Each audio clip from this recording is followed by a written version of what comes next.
नमस्कार, IBC 24 देख रहे हैं आप और मैं हूं आपके साथ अविनाश कर। यह है खास बुलेटिन। मध्य प्रदेश में आज क्या हुआ? मध्य प्रदेश में आज क्या हुआ? वोटिंग हुई है 6 सीटों पर।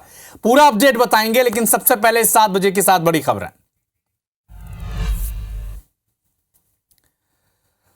तो ईवीएम में मध्य प्रदेश की 6 सीटों में प्रत्याशियों की जो किस्मत थी वो कैद हो गई है। कितने प्रतिशत वोटिंग हुई है इसका अपडेट भी आपको बताएंगे। कहां पर कितने वोट पड़े हैं ये बताएंगे। ये भी बताएंगे कि किन जगहों पर चुनाव का बहिष्कार किया गया है और आखिर ऐसा हुआ क्यों है।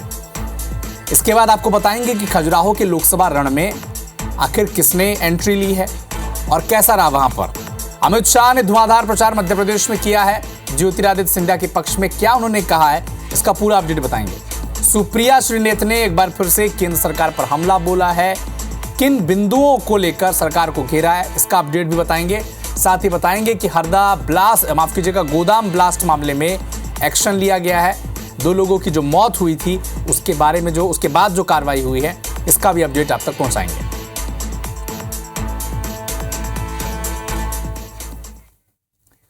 लोकसभा चुनाव के दूसरे चरण में 12 राज्य और 1 केंद्र शासित प्रदेश की 88 सीटों पर वोटिंग हुई और इस चरण में लोकसभा की 6 लोकसभा सीटें टीकमगढ़, खजुराहो, होशंगाबाद, दमोह, रीवा, सतना, यहां पर वोटिंग हुई। वोटर्स में मतदान को लेकर भारी उत्साह देखने को मिला। ये तस्वीरें आप देखें, 6 अलग अलग तस्वीरें दमोह, होशंगाबाद, खजुराहो, रीवा, सतना और टीकमगढ़ की। टीकमगढ़ में बीजेपी के प्रत्याशी वीरेंद्र खटीक ने आज सुबह सुबह वोटिंग की। वहां पर पंकज अग्रवाल जो उनके सामने खड़े हैं, युवा चेहरा, उन्होंने भी अपने परिवार के साथ वोट डाला। दमोह में बीजेपी प्रत्याशी राहुल लोधी और तरवर लोधी ने वोट डाला। बता दें ये दोनों दोस्त हैं और ये दोनों कांग्रेस के विधायक भी रह चुके हैं। अब दमोह में एक दूसरे के खिलाफ ताल ठोंक रहे हैं। सतना की बात करें तो बीजेपी के प्रत्याशी गणेश सिंह जो 4 बार के वहां से सांसद हैं, उनके सामने सिद्धार्थ कुशवाहा हैं, इन्होंने भी वहां पर वोटिंग की है। रीवा में जनार्दन मिश्रा और नीलम मिश्रा के बीच मुकाबला है, मिश्रा वर्सेस मिश्रा, और वहां पर उन्होंने वोट किया है। होशंगाबाद में दर्शन सिंह चौधरी और संजय शर्मा इन्होंने वोट डाला है। खजुराहो में भी वोटर्स उत्साहित दिखे। बीजेपी प्रत्याशी वीडी शर्मा और इंडिया गठबंधन के जो प्रत्याशी हैं आरडी प्रजापति फॉरवर्ड ब्लॉक के ये कैंडिडेट हैं। हालांकि समाजवादी पार्टी को इस सीट पर टिकट मिला था खजुराहो से, मीरा यादव को टिकट दिया गया था, लेकिन नामांकन फॉर्म उनका निरस्त हो गया था, जिसके बाद फॉरवर्ड ब्लॉक के जो आरबी प्रजापति हैं इन्हें अब इंडिया गठबंधन ने अपना उम्मीदवार माना है। इन्हीं के पक्ष में प्रचार करने की तैयारी उन्होंने उस समय तक की थी। और ये तस्वीरें देखिए, 6 मध्य प्रदेश की यही वो 6 सीटें हैं जहां पर दूसरे चरण के लिए वोट पड़े हैं। प्रत्याशियों ने भी वोट डाले हैं, वोटर्स ने भी वोट डाले हैं। कुछ खास तस्वीरें इन 6 तस्वीरों के जरिए हम आप तक पहुंचा रहे हैं।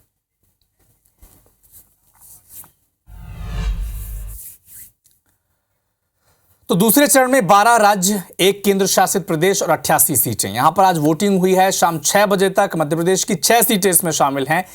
लगातार हम आपको बता रहे हैं कि टीकमगढ़, खजुराहो, होशंगाबाद, दमोह, रीवा, सतना यहां पर वोटिंग हुई है। शाम 5 बजे तक 54.83% मतदान इन 6 सीटों पर एवरेज के तौर पर निकला है।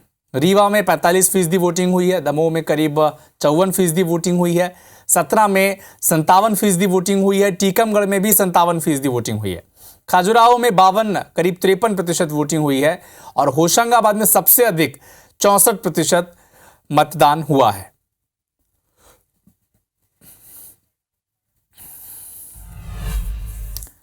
तो आपने दिग्गजों को देखा, आम लोगों को देखा, लेकिन दुल्हा दुल्हन ने भी अपना फर्ज निभाया लोकतंत्र के पर्व में।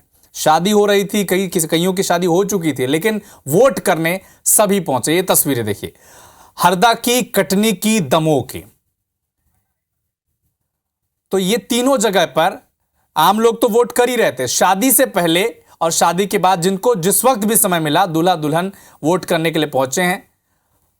कुछ विदा होने के बाद कुछ सीधे शादी के मंडप से मतदान करने के लिए पहुंचे हैं। तो लोकतंत्र का पर्व है और चुनाव आयोग की टैगलाइन भी है कि देश का गर्व, लोकतंत्र का पर्व। तो इसी में सम्मिलित होने के लिए दूल्हा दुल्हन भी पहुंचे हैं, वोट उन्होंने किया है।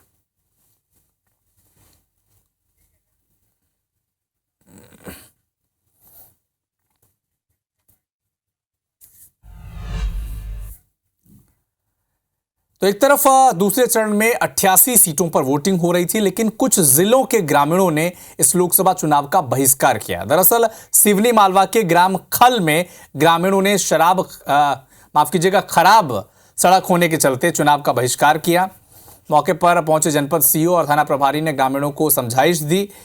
एमपीआरडीसी ने अधिकारी लिखित आश्वासना भी दिया। आश्वासना के बाद ग्रामीण वोट करने को राजी हुए।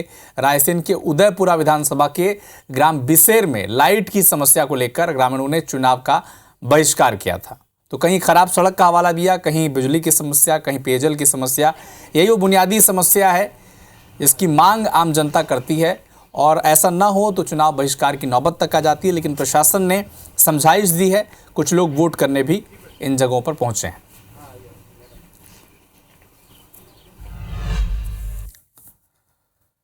तो खजुराहो लोकसभा सीट से इंडी गठबंधन के समर्थित प्रत्याशी आरबी प्रजापति, क्योंकि जो समाजवादी पार्टी के प्रत्याशी थे उनका तो नामांकन निरस्त हो गया, उन्होंने गंभीर आरोप लगाए हैं। आरबी प्रजापति ने कहा है कि वोटिंग के दौरान कई पोलिंग बूथ पर पीठासीन अधिकारी लापरवाही कर रहे हैं। आंगनवाड़ी कार्यकर्ताओं से अमिट स्याही लगवाई गई है। आरबी प्रजापति ने कहा कि क्या उन्होंने कहा है, आप भी सुने। मतदान व्यवस्थाओं में कुछ जो पीठासीन अधिकारी हैं वो मतदान केंद्रों में कुछ मतलब जो है सही ढंग से कुछ एक आध जगह हमने पाया कि सही ढंग से काम नहीं कर रहे हैं। आंगनवाड़ी कार्यकर्ता होती हैं, आंगनवाड़ी सहायिका होती हैं, वो अमिट स्याही लगाने का काम जो है स्वयं कर रही थी।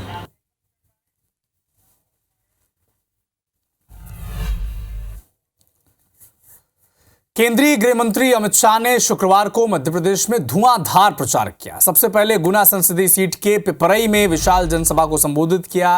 कहा कि गुना वालों आपको दो नेता मिलेंगे, ज्योतिरादित्य भी मिलेंगे और केपी यादव भी मिलेंगे। उन्होंने कहा कि कांग्रेस ओबीसी विरोधी पार्टी है। कांग्रेस कहती है कि इस देश के संसाधनों पर सबसे पहला अधिकार मुसलमानों का है, लेकिन कांग्रेस की मंशा हम पूरी नहीं होने देंगे। इसके बाद अमित शाह राजगढ़ के खिलचीपुर पहुंचे, दिग्विजय सिंह पर हमला बोला। शाह ने कहा कि दिग्विजय सिंह के साथ बंटाधार शब्द जुड़ गया है। राजनीति से इनके परमानेंट विदाई का वक्त आ चुका है। दोनों हाथ उठाइए, उठाइए दोनों हाथ। गरीबी विजय के संकल्प की मुट्ठी पीछे शौचालय बनाने का काम आभार के लिए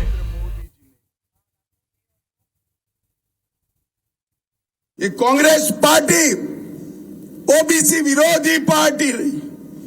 काका साहेब कलेलकर कमीशन का रिपोर्ट सालों तक दबाकर रखा। मंडल कमीशन का रिपोर्ट सालों तक दबाकर रखा। केंद्र की संस्थाओं में ओबीसी को रिजर्वेशन नहीं दिया, ओबीसी आयोग नहीं बनाया, मोदी जी ने किया।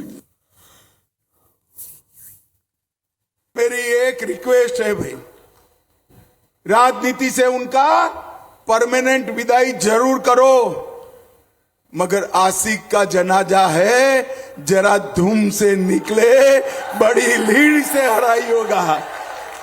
उनके सम्मान जैसी लीड से हराकर अब उनको घर पे बिठाने का काम मेरे राजगढ़ वाले करे।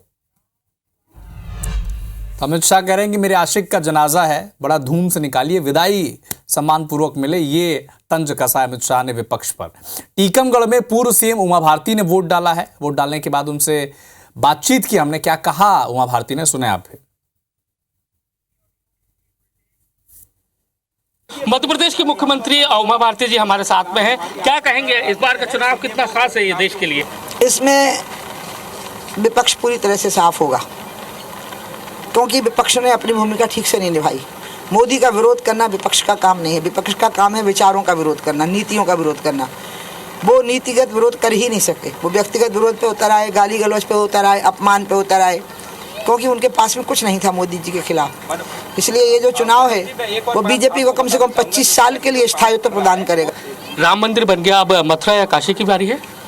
इसके बारे में मामला कोर्ट में है, लेकिन मेरी आस्था कोर्ट में नहीं है।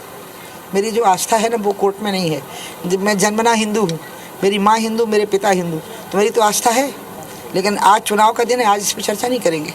तो आप देख सकते हैं कि मध्य प्रदेश की मुख्यमंत्री उमा भारती जी ने कहा है कि उनकी आस्था कोर्ट में नहीं है। वो कहती हैं कि वो हिंदू हैं, उनकी आस्था जो है वो चाहती हैं कि वहाँ पर मंदिर स्थापित हो। कैमरामैन राजकुमार कुशवाहा के साथ नासिर गौरी, IBC 24, टीकमगढ़। तो कांग्रेस की राष्ट्रीय प्रवक्ता सुप्रिया श्रीनेत ने मध्य प्रदेश की राजधानी भोपाल में एक प्रेस कॉन्फ्रेंस की। इस दौरान उन्होंने बीजेपी पर जमकर जुबानी हमला बोला। सुप्रिया श्रीनेत ने कहा कि कांग्रेस ने अन्याय के खिलाफ न्याय पत्र निकाला है। बेरोजगारी मिटाने के साथ ही महिलाओं और तमाम लोगों के लिए मैनिफेस्टो में सभी तरह के समाधान का भी जिक्र है। प्रेस कॉन्फ्रेंस में कहा कि पीएम मोदी 73 साल के प्रधानमंत्री अपने लिए वोट मांग रहे हैं और 24 साल की युवा को रिटायर कर रहे हैं। अग्निवीर योजना का जिक्र किया। 10 साल में लोगों ने वो सरकार देखी है, ये भी सुप्रिया श्रीनेत ने कहा। सुप्रिया ने कहा कि अगर देश में कांग्रेस की सरकार बनी तो कांग्रेस किसानों का कर्ज माफ करेगी।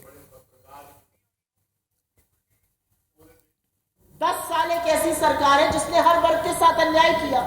हर उस समस्या का जिसका निर्माण नरेंद्र मोदी जी की नाक के नीचे उनके तत्वावधान में उनके कारण हुआ। चाहे वो किसानों की बदहाली हो, चाहे वो श्रमिकों के पैरों के फफोले हो, उन सब का समाधान है इस न्याय पत्र में।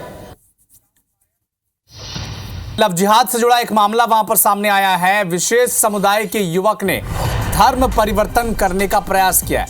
3 साल से ये एक लड़की का शोषण कर रहा था, लड़की के साथ मारपीट करता था और घर से पूजा पाठ का सामान भी बाहर फेंक दिया। युवक शादीशुदा होने के बाद भी इस युवती को परेशान करता था। भाई और पिता को फंसाने के लिए लड़की को धमकाता था। हिंदू जागरण मंच ने अब थाने पर इस विषय को लेकर नारेबाजी की है। पुलिस ने युवक के खिलाफ मामला दर्ज कर लिया है। बहोड़ापुर थाना क्षेत्र की घटना बताई जा रही है। अधिक जानकारी के लिए हमारे सहयोगी महेंद्र कुशवाहा इस वक्त हमारे साथ जुड़े हुए हैं। महेंद्र, बताएं क्या अपडेट है और क्या मामला था ये पूरा? जी, मैं बता दूं, ये बहोड़ापुर थाना क्षेत्र का मामला है, जहां पर आज हिंदू जागरण मंच के कुछ लोग एक युवती के साथ थाने पहुंचे थे, जहां उन्होंने नारेबाजी कर हंगामा किया था। उनका कहना था कि युवती का कहना था कि जो एक जाति विशेष युवक समुदाय के युवक से उसकी 3 साल पहले दोस्ती हुई थी और उसने उसको रिलेशनशिप में 3 साल तक उसे रखा, जबकि जो युवक था वो पहले से शादीशुदा था, उसके 2 बच्चे भी थे। जब वहाँ उस युवक वहाँ जो लड़की है उसके साथ मारपीट करने लगा तो उससे धर्म परिवर्तन के लिए दबाव बनाने लगा। जब उसने इस चीज का विरोध किया तो उसका कहना था कि उसने उसके जो पिता और भाई हैं उनसे बदला लेने के लिए उसको प्रेम जाल में फंसाया था और उसके साथ दुष्कर्म की वारदात को भी अंजाम दिया था। हालांकि पुलिस ने उसकी शिकायत पर मामला दर्ज कर लिया है। युवक अभी फरार है और उसकी तलाश की जा रही है। ठीक है महेंद्र, आप नजर बना के रखिएगा, अपडेट आपसे लेते रहेंगे।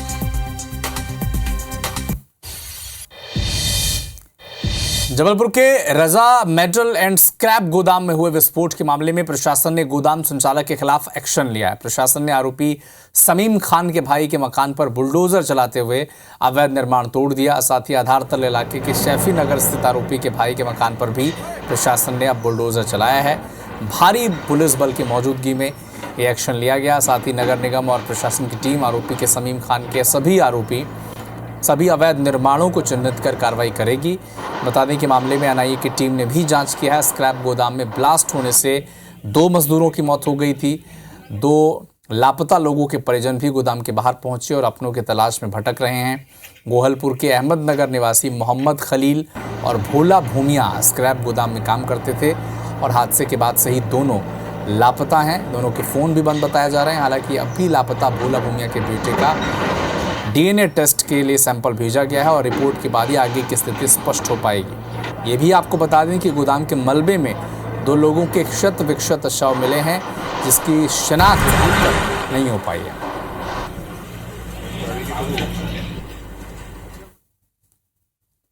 ये मेरा भांजा था, मेरी सिस्टर का लड़का। कल 9 बजे काम पे आया था, उसके बाद से कोई पता नहीं है। आगे जानकारी लिए यहाँ पे रजा मेटल में, तो पुलिस वाले भी कोई जवाब नहीं दे रहे हैं अभी सही से। छानबीन 24 घंटे से उनकी छानबीन चल रही है, अभी तक कोई जानकारी नहीं मिल रही है हमें। यहीं आते थे गौर खमरिया से, कल से अभी तक पता नहीं चला है। कल जब से ब्लास्ट हुआ मैं यहीं पर था, पापा थे हमारे, कल से मिले नहीं अभी तक, तो कुछ पता भी नहीं चला। अभी कुछ बात ही पुलिस वालों को कुछ। इंदौर में 28 अप्रैल से पंडित धीरेन्द्र शास्त्री की कथा होने जा रही है, जो 4 मई तक चलेगी। कथा की तैयारियां लगभग पूरी हो चुकी है। एक तरफ बीजेपी इस कथा को आस्था का रूप दे रही है, तो कांग्रेस इसे राजनीति की तरफ ढकेल रही है। कांग्रेस कह रही है कि बीजेपी राजनीति में धर्म का इस्तेमाल कर रही है, वोट प्रतिशत बढ़ाने के लिए ये कथा हो रही है। बीजेपी ने चुनकर ये समय निकाला है जब कुछ ही दिनों में मालवा निमाड़ में चुनाव होने हैं, तो ऐसे में ये कथा करवा के बीजेपी केवल लोगों को बहकाना चाहती है। कांग्रेस ने कहा कि अगर वोट बैंक नहीं बढ़ाना होता तो बागेश्वर धाम के पोस्टर पर केवल बीजेपी नहीं, कांग्रेस के नेता भी दिखते। कांग्रेस ने पलटवार किया, कहा कि बीजेपी ने इस पर पलटवार किया, कहा कि आज तक कांग्रेस ने जितनी कथाएं कराई हैं, क्या सभी बीजेपी के कार्यकर्ताओं और नेताओं की तस्वीरें लगाई हैं? कांग्रेस इन्हीं बचकानी हरकतों में रह जाएगी। इंदौर में पहले से एक कथा प्रस्तावित थी, जबकि धार्मिक काम होते हैं तो कांग्रेस के पेट में पता नहीं क्यों दर्द होने लगता है। धर्म का उपयोग बहुत ज़्यादा राजनीति में भारतीय जनता पार्टी करने लगी है। जैसा प्रथम चरण के मतदान के बाद उनको ऐसा लग रहा है कि ज़्यादा सीटें नहीं आएंगी, तो अब तेज़ी से धर्म का उपयोग हो रहा है। चुनाव में वोट के लिए, अपना परसेंटेज बढ़ाने के लिए ये कोशिश की जा रही है। कांग्रेस के आरोप कितने बचकाना है। जो वर्तमान तारीख है ये आज नहीं ली गई है, ये 1 साल पहले की प्लानिंग है और पहले से ली गई है। किसी को नहीं पता था उस समय चुनाव आ जाएंगे। हर अच्छे काम, धार्मिक काम, कोई भी सनातन धर्म के काम होते हैं, कांग्रेस के पेट में दर्द होता है। कांग्रेस सवालिया निशान खड़ा करती है। धार के भोजशाला के एसआई सर्वे का 36वां दिन था। आज के एसआई सर्वे का महत्वपूर्ण अपडेट यह है कि भोजशाला में खनन के दौरान खंडित प्रतिमा मिली और इस बात की पुष्टि हिंदू पक्षकार गोपाल शर्मा ने की है। कल ईंट से बनी हुई 3 दीवारें भी निकली हैं जो 2 भागों में जुड़ी हुई हैं, जिसकी पुष्टि हिंदू और मुस्लिम पक्षकार दोनों ने की थी। ये भी आपको बता दें कि 29 अप्रैल को एसआई को इंदौर हाई कोर्ट में रिपोर्ट प्रस्तुत करनी है। हालांकि एसआई ने सर्वे को 8 हफ्ते और बढ़ाने के आवेदन प्रस्तुत किए हैं। अब देखना होगा कि समय सीमा बढ़ाई जाती है एसआई सर्वे की या फिर नहीं।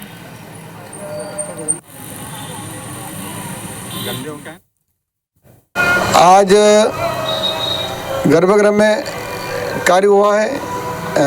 बिल्डिंग की दक्षिण की तरफ दिशा में भी मिट्टी हटाने का काम चला और पश्चिम दिशा में भी काम चला।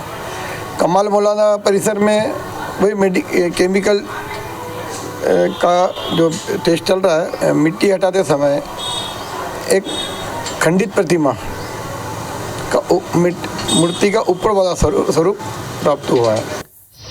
तो फिलहाल इस बुलेटिन में इतना ही, लेकिन देश और दुनिया के साथ एमपी और छत्तीसगढ़ के हर अपडेट के लिए जुड़े रहिए हमारे साथ। आगे देखिए छत्तीसगढ़ी भाषा में खास न्यूज बुलेटिन हमर बानी हमर गोठ मेरे सहयोगी श्रवण तंबोली के साथ। नमस्कार।